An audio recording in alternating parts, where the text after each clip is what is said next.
There we go again. It's Sunday night, 10th of June. The news of the amazing scenes yesterday in London are just filtering their way to me. Before I start on the positives of yesterday's demonstration, let me first start with some negatives. Let me share with you part of my wife's letter I received yesterday. She says, "School rang me today before I went to work and said that our son was really upset at school. To be honest, he isn't managing that well.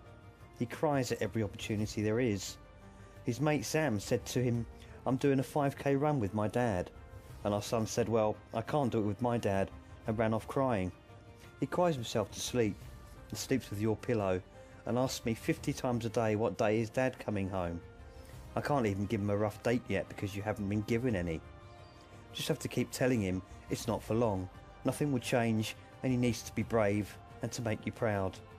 He said to me last night, 'I'm going to go and do something bad so I can be put in jail with dad. At least then I'll be with him.' I'm not going to lie, reading this broke my heart. The prison removed my wife's phone number over a week ago, so I've not been able to speak with my children. It also upsets me that in my son's head he must think his dad has done something bad to end up in prison. Before I sit and feel too sorry for myself, I should put it into perspective.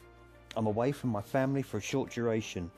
Members of our armed forces children must go through this all the time, which is why I admire the sacrifices they make, past and present. I'm not to go too much into my case as my appeal is just being lodged. What I will talk about is the difference you have all made to me. When I landed in this prison, I was truly gutted. Gutted about what my family were about to go through. Gutted for those who I was in discussions with who rely on me to tell their stories. I was also adamant I would be killed during this prison sentence.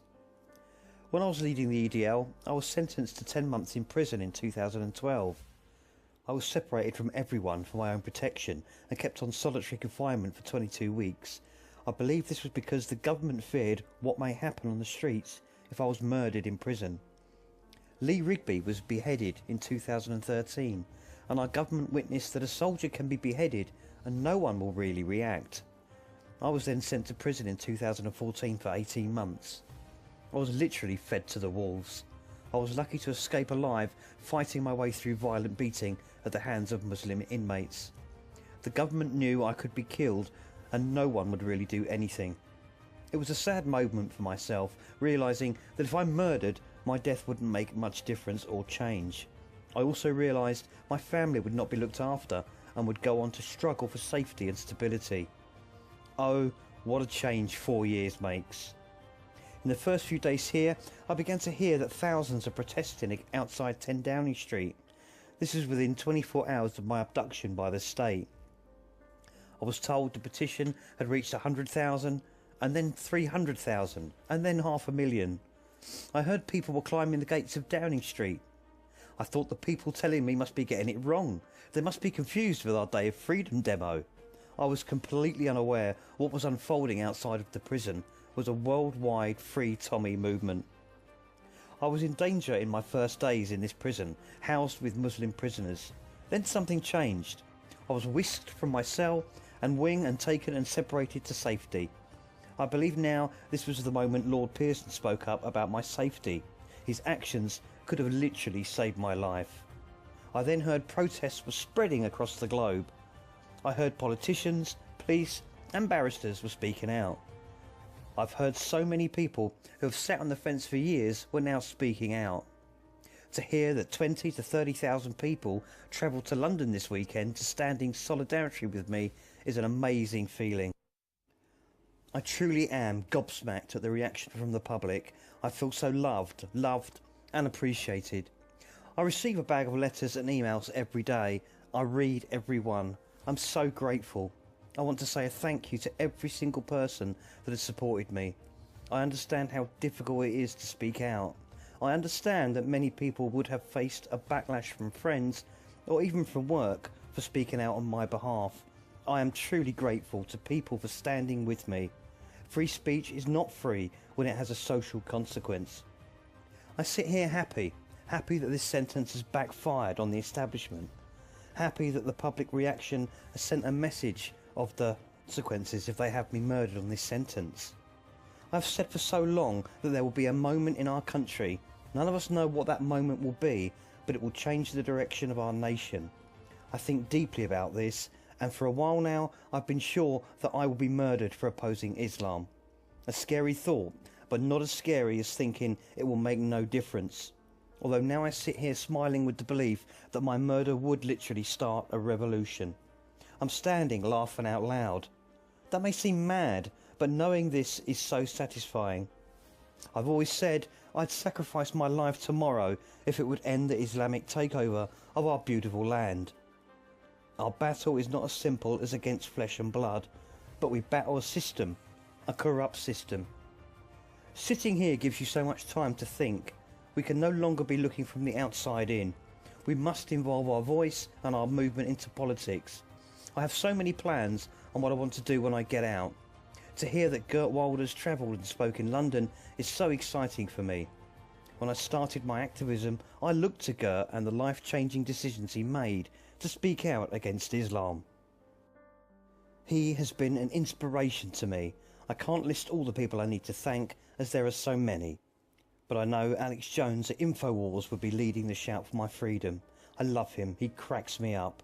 Gerard Batten of UKIP, Lord Pearson, Ezra, Katie Hopkins, my cousin Kevin Carroll jumping straight in with the demo, Danny for organising it, Donald Trump Jr. for tweeting. Haha, I'd have done 6 months just for that recognition. The list could go on and on. I'll do my proper thank yous upon my release. One person I have to thank is my wife. When I finally got through to her on the phone from prison, I asked her, "Have you had enough yet?" I've not been a great husband, but she has been a perfect wife and an amazing mother. I simply couldn't get through any of this without my family. So Jenna, if you are reading this letter online, then know I love you and I miss you. My mates will ruin me for this soppy shit. Lots of people say I give them hope, but I want you all to know that your reaction, whether it be supporting my family, paying for legal costs, or even just sharing videos or tweets, you have all given me hope and an absolutely priceless feeling. Please excuse my handwriting, but my hand is killing me. I'm using my time to put pen to paper and detail out my next book.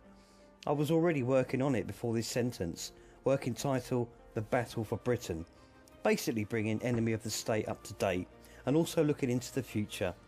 So I'd like to thank Her Majesty for giving me the time alone on my own to work on it. Knowing that there are more plans for demonstrations until my release is great. It's great to know that I've not been forgotten and their attempts to silence me won't work. It's now Monday evening and I've just watched Love Island. My wife's number was put back on the system, so I've spoken with my children today, so I'm less stressed and more relaxed. My children will come to visit me in the near future. Thank you all for the support. It's your outcry and reaction that's going to keep me safe. Please know how inspired and grateful I am. I'm hoping Lord Pearson and Gerard Batten will also be visiting me here. And lads, if you are reading this, ask Geert to pop into HMP Hull with you. My appeals have gone in. Appeal sentence, appeal conviction and bail application. Oh yeah, thank you Pauline Hanson. Thank you AFD for the offer of asylum. The establishment thought this would close the book. Instead, the public have just turned the page to continue the next chapter. I love and thank you all. Mum and Dad, I'm sorry about the stress I give you. Haha. Thank you to the free world. Tommy ends with, "It's Tuesday and I'm being moved to prison, so my kids won't see me this weekend."